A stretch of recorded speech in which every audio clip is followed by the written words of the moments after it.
Hey everyone, if you want to make your own podcast but you don't know where to begin, Spotify for Podcasters makes it super easy. They've got everything in one place, it's totally free, and you can make money while doing it.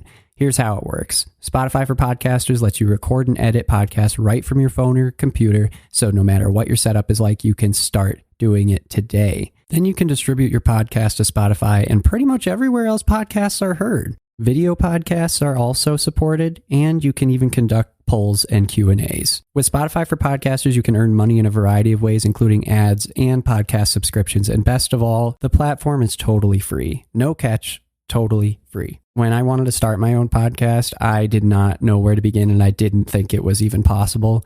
And Spotify for Podcasters made it happen. They made it easy, they made it quick, and I am doing something that I love. What more can I ask for? So if you're interested in starting your own show, you can do it, and I highly recommend you give this a try. Download the Spotify for Podcasters app or go to www.spotify.com/podcasters to get started.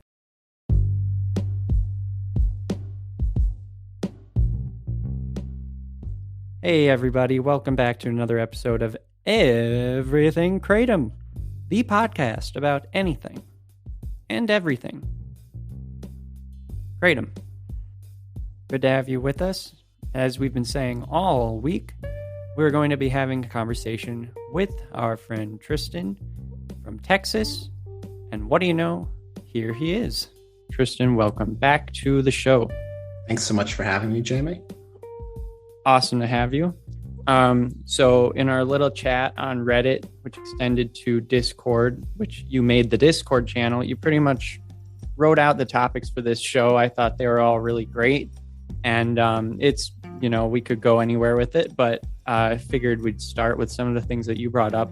But first off, just wanted to check in and see how things have been going since we talked a week or two ago. Things have been going better. Frankly, it's been pretty rough with the pain, but that's kind of my normal day-to-day. I'm getting more used to the Kratom, so it seems to affect me less mentally, which is really nice to see. I'm able to more drive on it, more function. That's interesting. So you've had kind of mixed feelings from, if I'm remembering right, about when we talked about this last time, where some of, you were getting some great effects from it with pain relief. You said your pain went down from an 8 to a 4, give or take, which is pretty significant. But at the same time, it also, you dealt with some sort of a hangover from it or anxiety from it. So it's nice to hear that's getting a little better. How's your anxiety when it comes to taking it? It's definitely been a lot better. I'm kind of a weird person in that anything that like alters my consciousness, any type of high, like marijuana and stuff, really makes me anxious.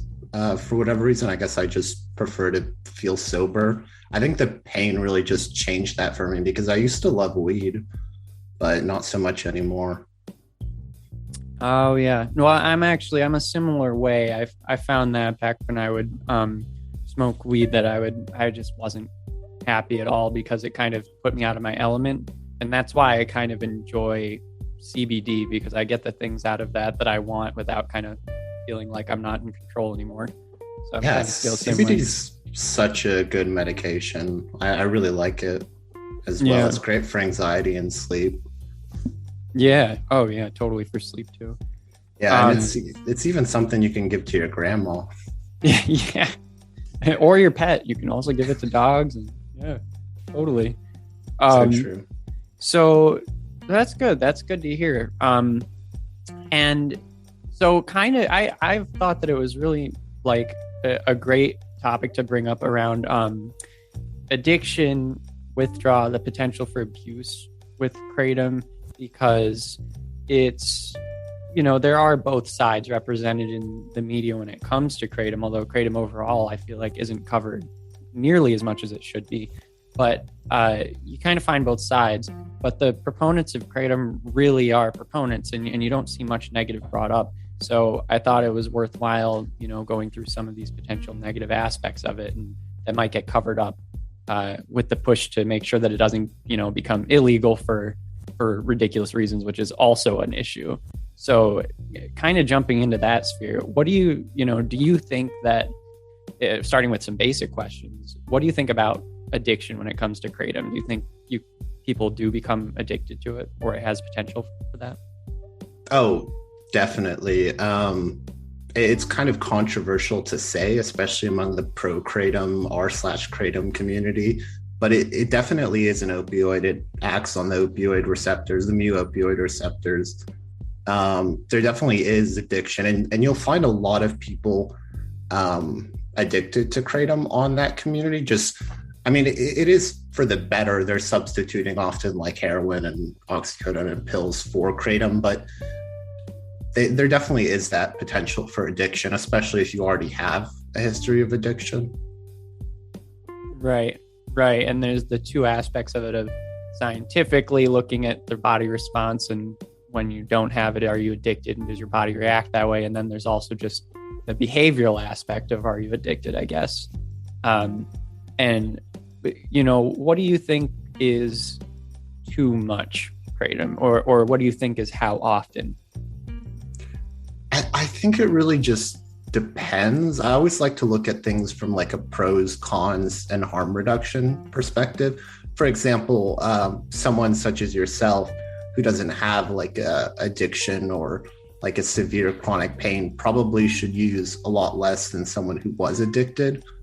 So like if someone's addicted to heroin, they need Kratom extracts, or especially fentanyl, they need Kratom extracts. They can't even use the powder. It wouldn't touch the withdrawals. And, they're very likely to get addicted, but, it's a big harm reduction. They're not going to die from it like they would the fentanyl.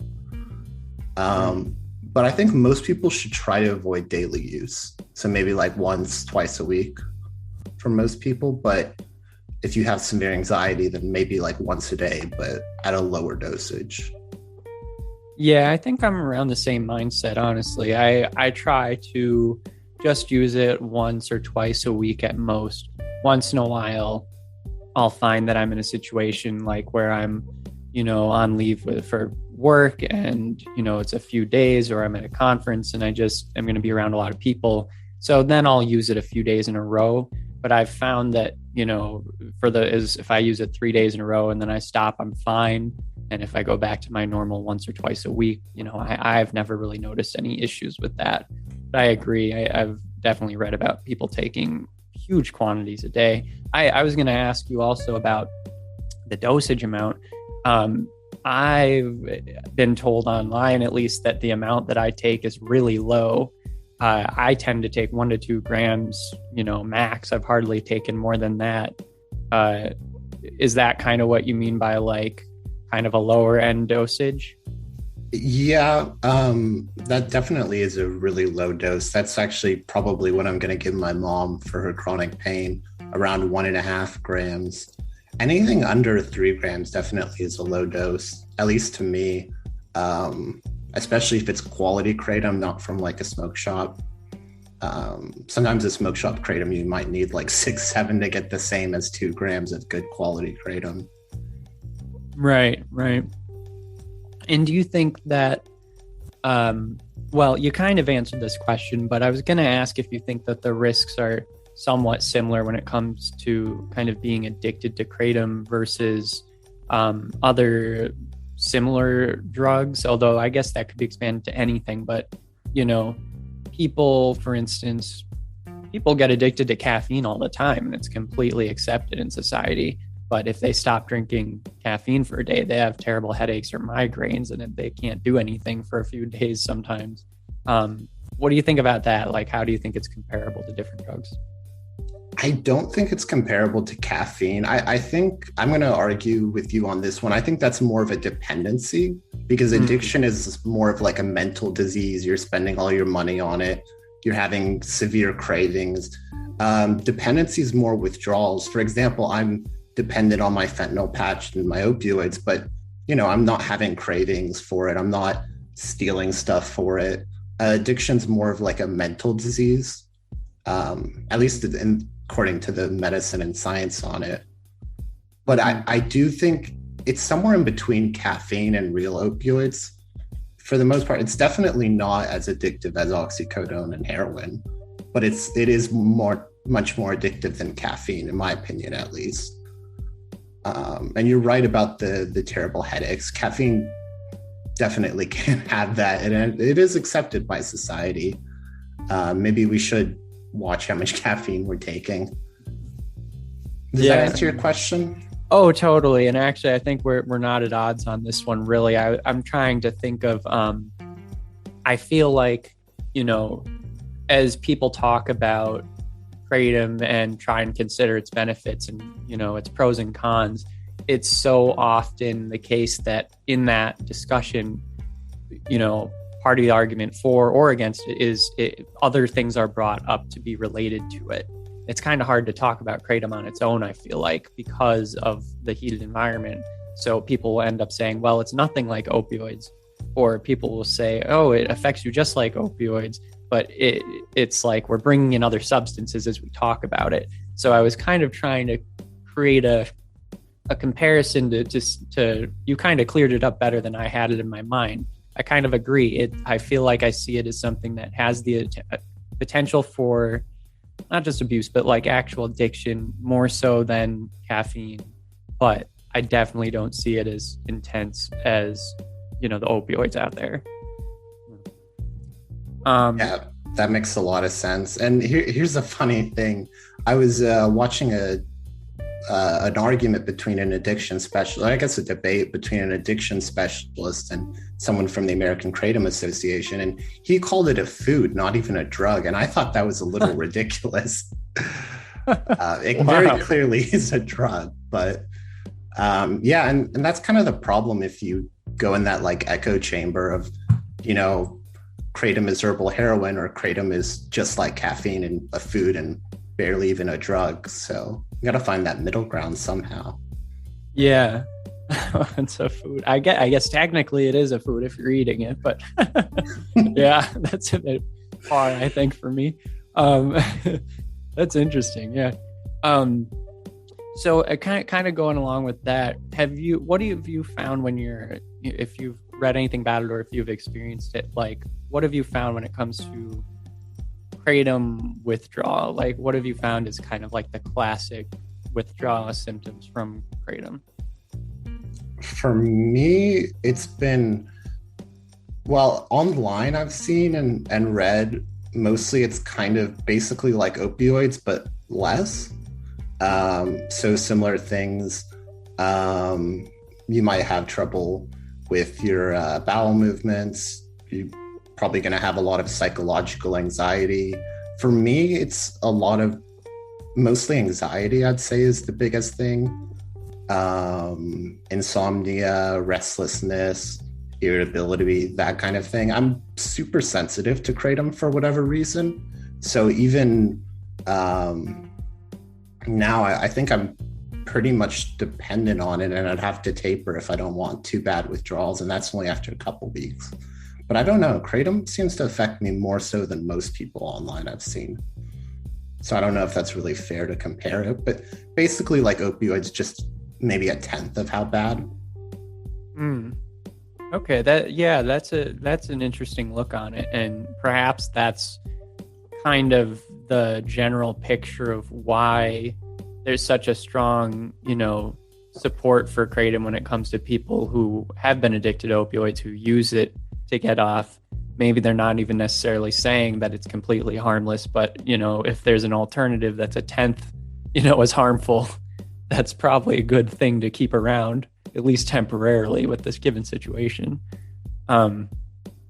Yeah, that's it. That's interesting. What do you think, what are your thoughts on Kratom use for anxiety? Because it seems to be the one of the primary reasons people report using Kratom, and it also happens to be one of the primary side effects that institutions like the DEA and the FDA and the Addiction Centers of America, they all cite anxiety as being really prevalent when used and a reason not to have it be legal. So do you think that it's just something that shouldn't be taken into account at the end of the day because it's kind of used on both sides? I don't think it should be the primary focus. I don't know how many users use it. For anxiety, your last, maybe not your last podcast, but one of your podcasts, you mentioned pain relief and drug withdrawals as some of the primary uses of Kratom. And that I'm all for.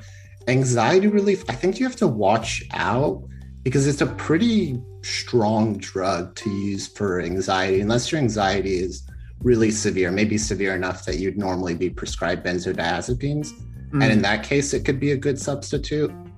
But in that case, you still have to be careful. I'd recommend not using it daily in that case. Maybe like most benzodiazepines should be used as an occasional anxiety relief, if possible. It obviously depends on how severe. If the person literally can't go out their house and can't function, then sure, maybe daily use is warranted. But I think sometimes, I think it's more of an anxiety relief for most people. My roommate in college, he used it for anxiety. For me, it causes anxiety, but I think that's more of a minority case, at least of what I found. Yeah. I think I see what you're saying there. And so, like a common theme when it comes to this, I guess I always keep coming back to it, or we do in conversations, and I've seen it in other people's conversations as well. It keeps coming back to this idea that Kratom is helpful, specifically to keep people away from more harmful things. And the other thing that conversations keep coming back to is there's not enough data on Kratom and how harmful or helpful it is. So it seems like the two takeaways I always have are like, there's not enough info. We need more information. We need more research. And this is something that, and then the second thing, this has the potential to be helping people, instead of using something else that might be more harmful to them. But that kind of implies that maybe there should be some sort of, regulation around it. What do you think about, having Kratom be in a type of scheduled, not Schedule 1, but something where it's, prescribed and not something that you can just get over the counter? I'm super conflicted. In terms of scheduling, I'd probably put it at like Schedule 5 or Schedule 4. Schedule 4 is where most of the benzodiazepines and sleeping pills are. Schedule 2 is where most of the opioids are. And Schedule 5 is like less addictive stuff like Lyrica. I don't know. I mean, part of the benefit of Kratom is that you don't need a doctor for it, and that someone who's addicted and doesn't want to go to the doctor and heck doesn't even want to order it online, they can just go to their local smoke shop. And yeah, maybe it's not the highest quality stuff, but at least they have something right then and there instead of going to their local dealer. Right. And someone in pain who doesn't have good doctors, or their doctors aren't willing to manage their pain, similar to my situation, can have access to something that allows them to have a more quality of life. I don't know. I mean, there definitely should be some regulation. Obviously, no minors. I think the importation of Kratom is banned. That's not a bad one. Keep it in the States. I think hemp is the same way. I don't know. I mean, there definitely needs to be some regulation. I don't know where to draw the line, though. I'd like there to be like a prescription for Kratom, maybe similar to how cannabis is now, where you get a prescription from your doctor, but then you can go and kind of not have it restricted so much, because you can almost buy as much marijuana as you want. Something like, I think 2 ounces a day is one of the common ones, or like a week or something. I don't want it restricted by doctors. That kind of ruins a lot of the benefits of Kratom to me. The pain relief community and addiction community. Oh yeah. So that's an interesting take on it. So specifically the doctor thing, I totally see the access of Kratom kind of setting it apart from anything that's remotely similar in function or of use. And at the same time, like you mentioned, the smoke shops, the quality might be different. I know that I've read some, there's always the horror stories online, but you can always find stories of, the times when people do potentially that you look at the reports and it says they died. Kratom was the only thing in their system all these other things. A lot of the time it says there were heavy metals in it, or it was laced with something else, or yada, yada, yada. So do you think that if a route would be to go with, having it be accessible still, have it be legal, and not necessarily just through doctors, do you think that there should be some sort of regulation about its production? Yeah, that actually makes a lot of sense. I didn't think about that. Maybe mandatory lab testing would be a good idea. That would actually be a really good idea. Maybe a company might have to go through a certification process so you don't have these pop-up shop kratom vendors with God knows what inside of them. Right. I would actually be all for that. That seems like a really good regulation.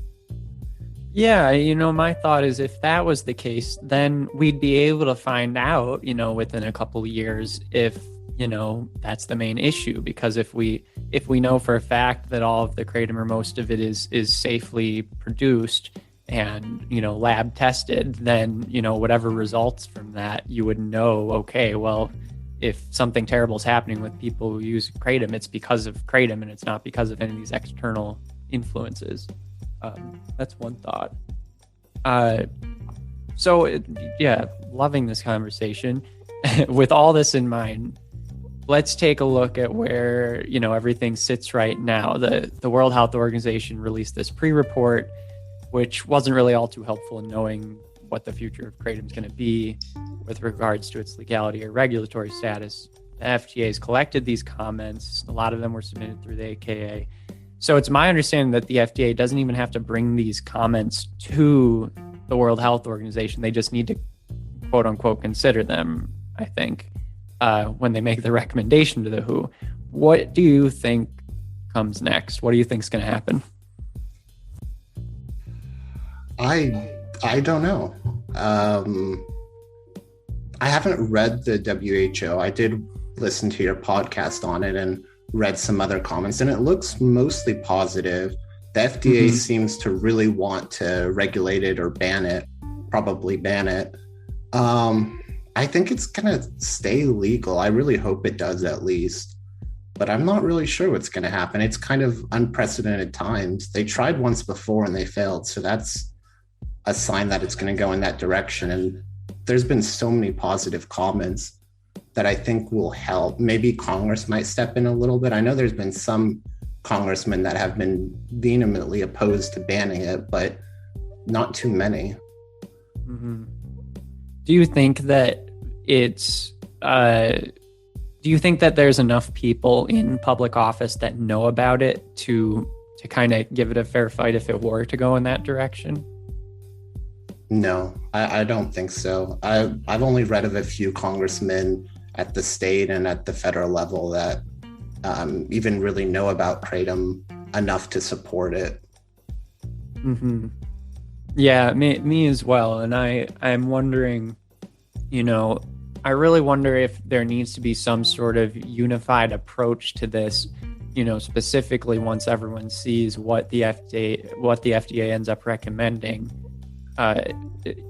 Do people who are proponents of kratom, do they just need to kind of come together around a single vision of how it should be considered? Like, do you think it's unrealistic to say that it's going to remain legal, no regulations, full stop? I think so.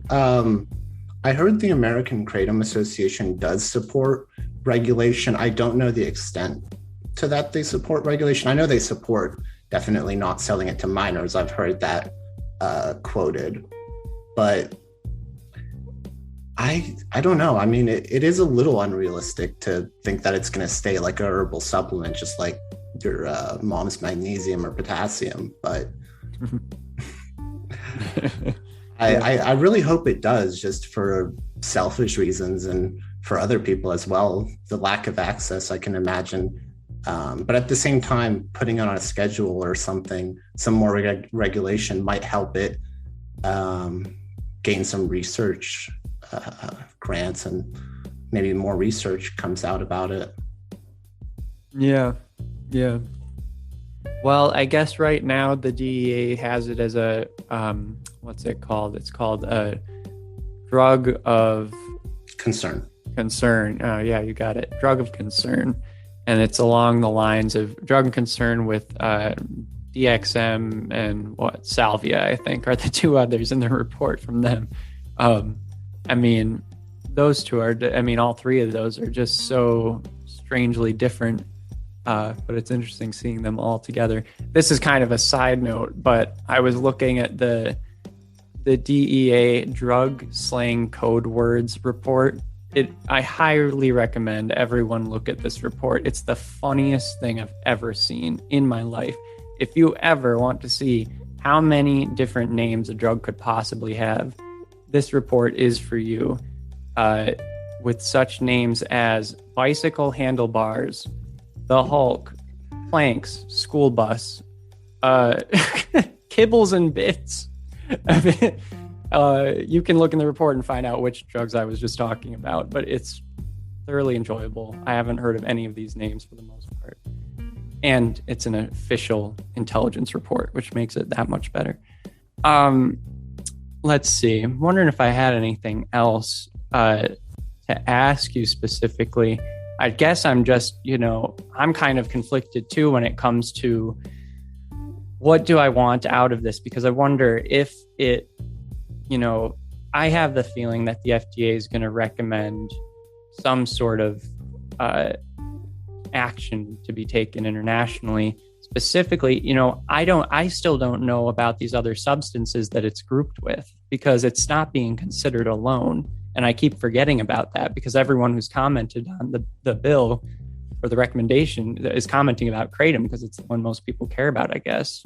But there's others on there. Do you know about any of the other chemicals? I know briefly about salvia, not much, just that it's a psychedelic and generally just should be avoided for its unpleasant effects. That's basically all I know. I know DXM can be called like robo-tripping, I think it's called, when you take really high dosages. I had a friend freshman year of high school. He was kind of a little bit of a druggie. Got into weed early back, and it was super socially unacceptable then. Like hardly anyone did it. So it was really only people that were willing to experiment. And he was telling me about how he used cough syrup to get high. And I was like, at the time, I was like, what the hell? And I have a friend that uses it for pain relief, shockingly enough. And one time I tried to buy cough syrup when I was 17 because I was sick and they wouldn't sell it to me. I don't know. I'm for drug decriminalization in general, but maybe don't sell it to minors just in case. But I mean, if someone wants to robo-trip on DXM, who am I to stop them, really? Yeah. Well, I think, and just for clarity, the salvia and the DXM were on this. They're just drugs of concern from the FDA. I mean, from the DEA. But with this specific thing that the FDA is asking for comments for, there's something like 7 or 8 substances on there other than Kratom, and the only other one that I've heard of before or identified is phenibut. That's the only other one that I've heard of, and then all the rest are like this string of letters and numbers of chemicals which I know nothing about, and I'm wondering if it's kind of going to hurt the chances of Kratom remaining legal because it's being grouped with these other things. I don't know. Could have been a really smart decision by the did you say it was the FDA or DEA? I forgot. I think it's the FDA that's making the recommendation. Yeah, that they could have grouped it together with substances that have such a small community. I mean, I don't even know a single supporter of salvia, and I know 2 people that use DXM, and I mean, one of them could be considered a supporter, but hardly even. And phenibut, I know people use phenibut. It's an antidepressant used in Russia, but again, the community is so small relative to Kratom that could have been a really smart decision by them to try and ban it. I didn't even think about that till now. Yeah. Well, I don't know. I mean, I'm looking at there's one called 3,4 methylene-deoxy-N-benzylquinone. And that's the best pronunciation you're going to get out of me of it. But there's like 7 other ones that are just like that. It's like, if there are communities of people behind that, please reach out to me and tell me what the heck it is and if it matters or not. But I mean, the only other one I'd heard of, is the phenibut or phenibut. I'd heard of that one. I know some people really find help from that one, but yeah, it's just, I feel like they're just kind of trying to sneak this one through. So we'll see what happens. Any final thoughts from you today? Fingers crossed it stays legal, at least in some capacity. And stay safe, enjoy Kratom, don't take too much. Wiser words never spoken from our man Tristan in Texas. Thanks so much for joining us again, and I think we got to make you a regular. Well, thanks so much for having me, Jamie. I'll happily come along for the ride as many times as it takes. Ooh, goody. All right, great. Thanks. And thank you all for listening. We now have over 200 listeners, which is a great milestone, which we reached just yesterday evening. Thank you all so much. Very, very happy to have you with us for the ride. And we'll be back next week. Thanks, everybody. Bye-bye.